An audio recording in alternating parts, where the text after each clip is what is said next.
Jason Day hasn't won since his triumph at the Players exactly 12 months ago, and he's had a difficult start to this year, being hit by a troublesome back injury and then by his mother's fight against cancer.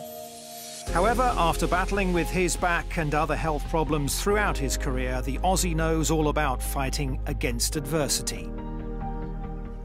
It seems like there's always once a year where you're like, why am I playing this game? You soon learn to remember why you got into the game and why you compete and try and play so well and trying to win against the best players in the world. That's you soon realise why and how, you know, things go about with regards to working harder and getting better. And usually once you lose it, you don't lose it too much. You gain it back pretty quickly.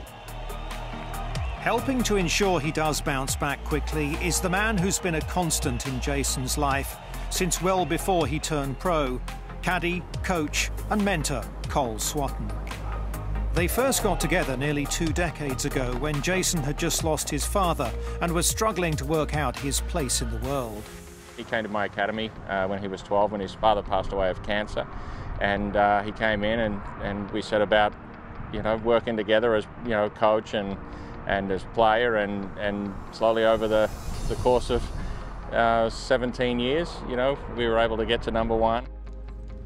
He'd always wanted to be the best player in the world, and it's something that he set about doing, you know, from very early on and as a junior and as a young, you know, kid growing up in Australia. So it was good to be a part of that journey with him and you know, help him where I could to accomplish that.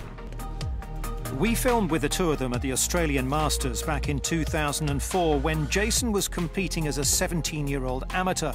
Col was already carrying his bag and clearly central to everything positive in Jason's life.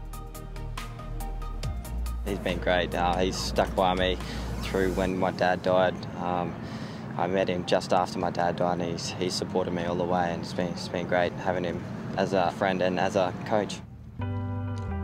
Col is still hugely important in Jason's life.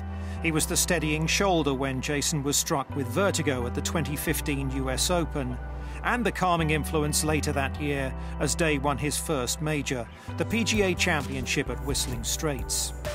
It's a remarkable relationship, perhaps the strongest in professional golf, but you won't find Swatton trying to bathe in the reflected glory of his protégé. Every week you just go out and try and take care of business and win golf tournaments, and you know that if you win golf tournaments, that takes care of being the best player in the world. So, you know, it's cool to be able to say that you were the best player in the world, and I think it was 51 weeks or something like that. So, you know, he's keen to get it back, and he wants to keep it for a calendar year and hopefully chip away Greg Norman's 332, I think it is. It may have been a difficult start to 2017, but Jason has shown time and again that he has the character to keep coming back, and he has a great support network around him for the testing times. Now aged 29, the Aussie's passion for the game remains undimmed, and so too do his hopes of further success. I love golf so much. I mean, that's all I think about. Every time I'm, you know, in bed or I'm working out or, you know, going to the golf course, or I'm, you know, with family, we're always around golf. You know, my little boy, he's into golf. My family's into golf, and, you know, I travel for golf. So, I mean, you better love golf if you do this for a living. I think the competitive nature of it as well, but overall just trying to get better each and every day.